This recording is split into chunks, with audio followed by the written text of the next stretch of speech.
Riri pun duduk nih di depan pagar musola itu sambil nunduk gitu. Berharap sebentar lagi orang-orang pada datang buat sholat subuh. Nunduk gitu kan, nunduk. Beberapa saat kemudian ada suara nih. Klak, klak, klak, klak, klak.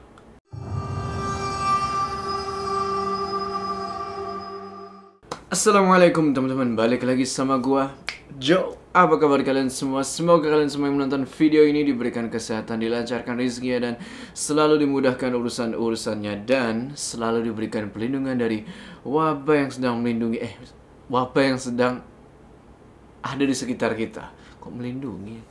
Kembali lagi di House Horror, dimana di segmen ini gue akan menceritakan kisah-kisah horor kalian yang mungkin aja nih terjadi sama gue. Apa yang bakal lo lakuin ketika lo naik mobil nih sama orang, terus di tengah jalan yang sepi, gelap, kanan kiri itu hutan, lo ditendang keluar, terus ditinggal. Itulah yang terjadi sama teman kita yang satu ini. Sebut aja namanya Riri. Di tahun 99, Riri ini adalah seorang tukang masak. Suatu ketika dia ditawarin pekerjaan yang lebih bagus dan gajinya lebih gede, tapi di luar kota, bahkan di luar pulau. Nah, ketika Riri terima tawaran itu, disitulah awal petaka. Kenapa bisa begitu? Tonton video ini terus. Udah, nggak usah lame-lame lagi. Udah siap ya? Mode horor aktif.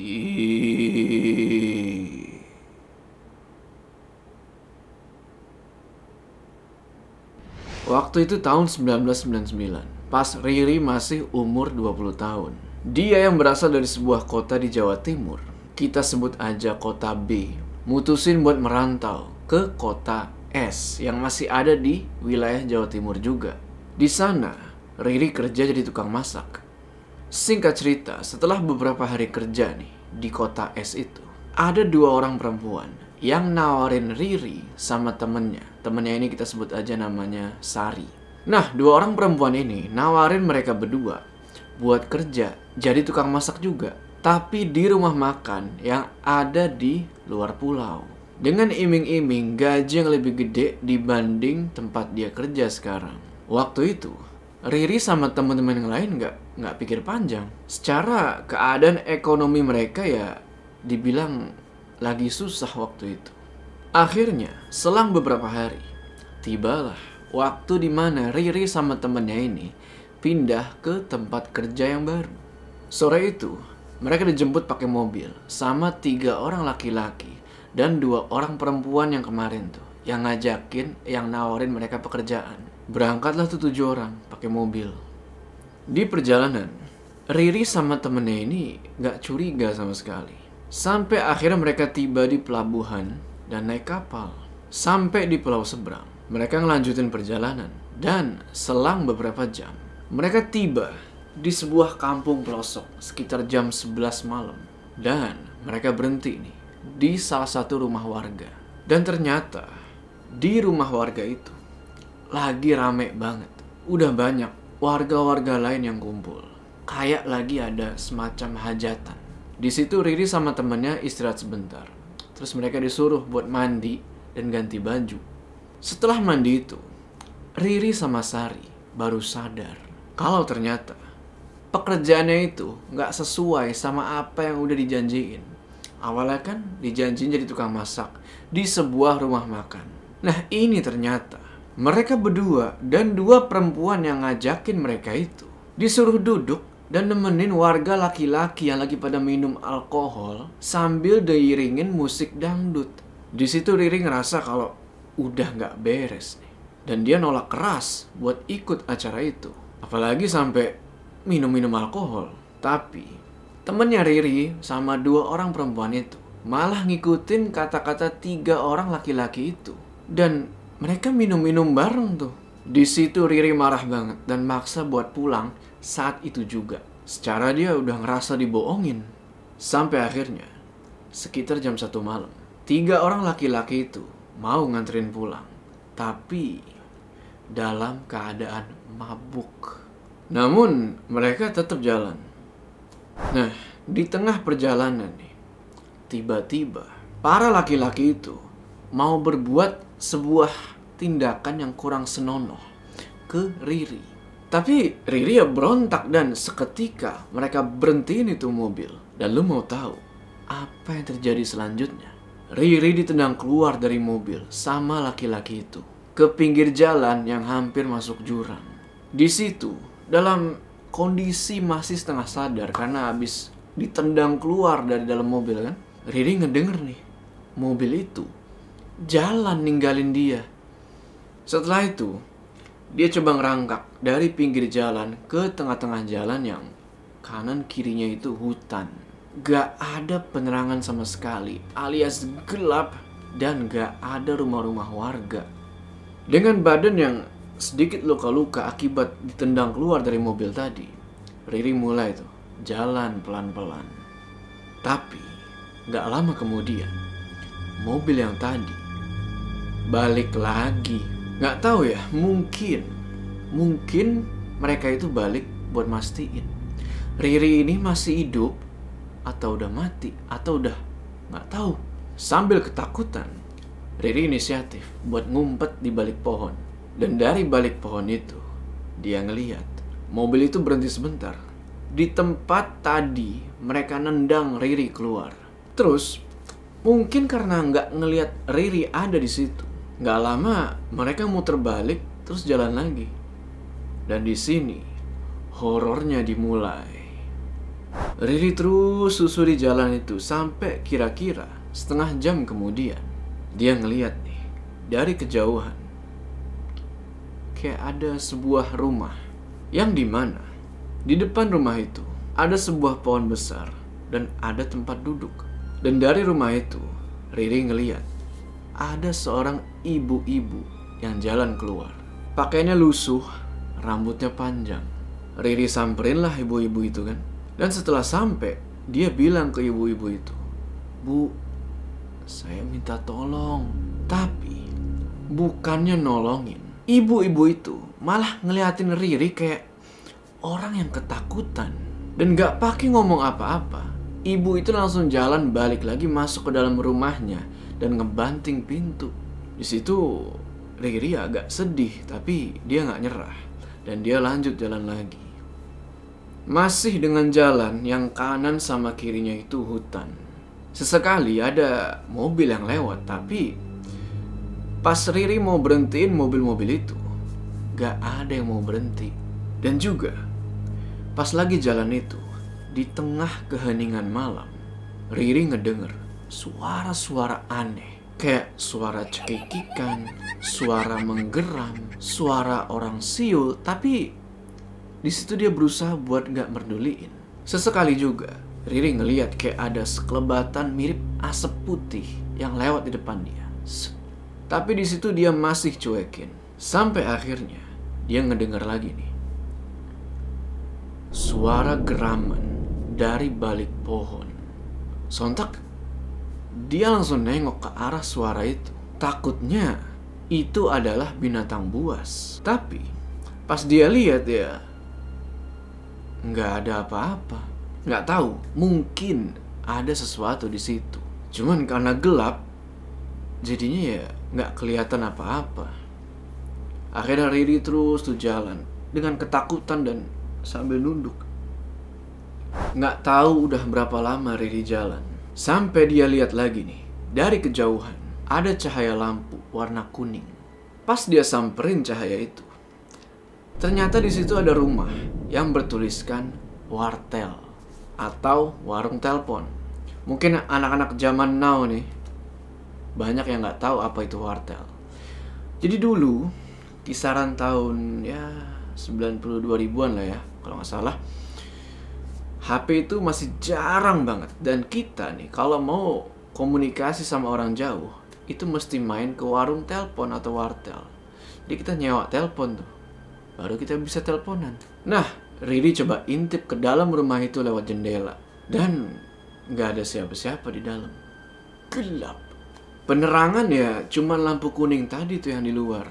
Oke lah, karena nggak ada apa-apa di situ, ya Riri pun lanjut jalan lagi. Gak lama kemudian, tiba-tiba Riri ngedenger nih, sholawat tarhim. Kan biasanya kalau mau subuh, kalau di kebanyakan masjid-masjid atau musola itu, mereka suka nyetel yang namanya itu sholawat tarhim. Yang kayak gini nih. Sholatu wassalamu alaih. Yang kayak gitu. Tapi itu kedengerannya agak lumayan jauh. Cuman dari situ, Riri mutusin buat nyamperin suara itu. Berharap ada orang di sana yang bisa dimintain tolong.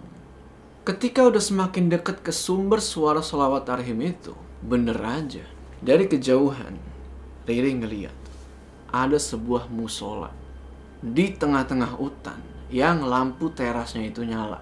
Nah, yang anehnya, suara sholawat yang tadinya kedengeran, sekarang pelan-pelan hilang sampai gak kedengeran sama sekali. Riri samperin lah musola itu kan, dan ada yang ganjil sama musola itu.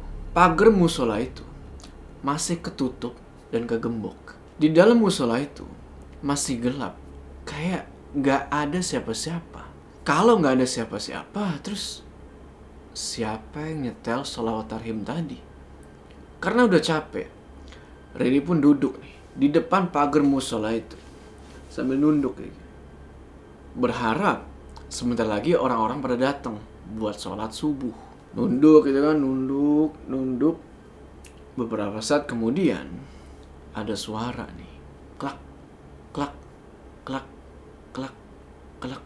Sontak Riri nengok ke arah sumber suara langkah kaki itu, dan di situ dia ngeliat ada seseorang yang ngedeket.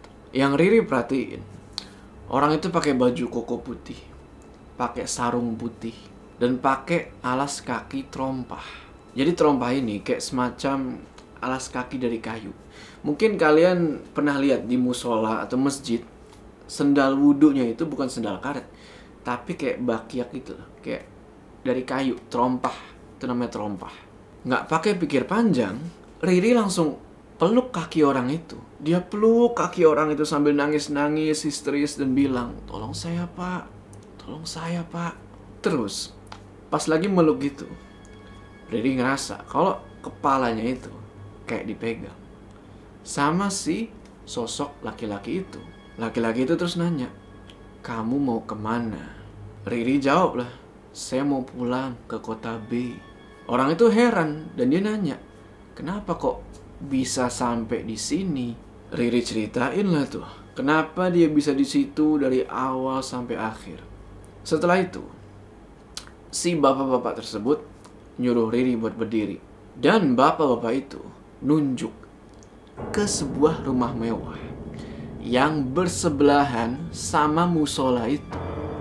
Riri bingung lah di situ. Kok tiba-tiba bisa ada rumah? Perasaan tadi nggak ada apa-apa di samping musola itu. Bapak itu sambil nunjuk ke rumah mewah itu, bilang lagi ke Riri, "Apa kamu mau balas dendam? Itu rumah mereka yang telah membuang kamu." "Saya nggak mau balas dendam. Saya maunya pulang." "Bener, kamu nggak mau balas dendam. Kalau mau, saya antar masuk." Di situ Riri tetap kekeh kalau dia nggak mau balas dendam dan pengennya itu pulang aja. Sambil ngejawab gitu, di situ Riri baru natap muka si bapak itu, dan ternyata muka bapak itu nggak kayak orang biasa, bersih banget dan berseri-seri gitu loh. Gimana sih, kayak cerah. Bapak itu bilang lagi, "Ya sudah, kalau mau pulang, saya stopkan mobil supaya kamu diantar ke pelabuhan." "Dari tadi saya sudah stop mobil, tapi nggak ada satupun orang yang mau berhenti." "Nanti kalau saya stop, pasti berhenti." "Saya nggak punya uang untuk ongkos mobil." Bapak itu terus ngerogoh kantong baju kokonya dan dia ngasih Riri uang. Bapak itu bilang, "Ini buat ongkos kamu pulang." Di situ Riri pegang duit yang dikasih, tapi dia nggak tahu, dia nggak ngelihat berapa nominalnya. Baliklah mereka ke pinggir jalan, dan nggak lama kemudian ada cahaya ngedeket nih. Ternyata itu lampu mobil. Langsung di stop sama si bapak itu. Dan bener aja, mobil itu mau berhenti. Si bapak terus nyamperin sopirnya dan bilang, tolong antar anak ini sampai ke pelabuhan. Kalau tidak, kalian tahu akibatnya. Di situ Riri mikirnya, wah, mungkin si bapak ini adalah orang yang cukup berpengaruh di wilayah itu kan. Karena sopirnya aja nih cuman ngangguk-ngangguk dan ngeiyain apa yang disuruh sama si bapak. Riri pun langsung naik ke mobil itu dan dia sampai lupa, benar-benar lupa buat pamitan sama si bapak. Mobil itu ternyata adalah semacam angkutan umum. Mobil kalau nggak salah itu mobil Cold Station. Jadi ini mobil jadul banget dah pokoknya. Di dalam mobil itu ada penumpang lainnya juga. Ada seorang ibu-ibu yang bawa sayuran, nggak tahu mungkin habis belanja atau gimana. Dan ada 2 orang bapak-bapak. Setelah Riri duduk, mobil pun jalan. Belum ada 1 menit jalan, Riri baru sadar, kok musola sama rumah mewah yang tadi udah nggak ada. Kondisi jalanan jadi sama kayak sebelumnya, cuma pohon-pohon gede di kanan dan kiri jalan. Terus ditanyalah ke sopir itu tentang musola dan bapak-bapak yang nyetop mobil tadi. Kemana dia? Nah ini jawaban si sopir yang agak bikin gue semriwing. Si sopir bilang, kan tadi mbak yang stop mobil. Lagian di sini itu hutan lebat, nggak ada rumah atau musola satupun. Udah mbak, diem. Jangan ngomong yang aneh-aneh di sini. Ini tuh hutan, jauh dari perkampungan. Jangan nakut-nakuti kami. Langsung diem Riri di situ. Dan tiba-tiba dia keinget nih sama duit yang dikasih sama si bapak. Pas dilihat, ternyata itu adalah uang senilai 50.000. Duit asli. Ya duit 50.000 di tahun 99 itu lumayan coy. Agak sedikit lega Riri, tapi bingung juga tentang apa yang udah dia alami tadi. Singkat cerita, sampailah Riri di pelabuhan sekitar jam 10 pagi. Dan dia pun naik kapal tuh, balik ke kota B. Sampai di rumah, dia nggak cerita sedikit pun tentang kejadian itu ke keluarganya. Pikir dia, yang penting selamat. Suatu hari, Riri diajak sama ayahnya ke rumah saudaranya. Nah, saudaranya ini bisa dibilang agak paham lah sama hal-hal gaib. Begitu Riri masuk ke rumah saudaranya itu langsung bilang, kamu kemarin kenapa? Yang nolongin kamu itu bukan manusia. Untung kamu gak mau balas dendam. Seandainya kamu mutusin buat balas dendam, mungkin kamu gak bakal bisa pulang. Agak heran Riri, kenapa kok saudaranya ini bisa tahu? Padahal kan jauh. Pesan dari penulis, kalau kita disakiti sama orang, sebisa mungkin jangan pernah berpikiran buat balas dendam. Karena sejatinya Allah itu selalu ngawasin kita, selalu melindungi kita dimanapun kita berada. Biar aja Allah yang balas. Oke teman-teman, gimana tuh tadi ceritanya? Tulis pendapat kalian di kolom komentar. Sebelum kita berpisah, jangan lupa kalian like video ini, dan bagi yang belum subscribe, ayo subscribe sekarang ke channel ini supaya kalian gak ketinggalan cerita-cerita horor selanjutnya. Gua Jus, sampai ketemu di cerita selanjutnya.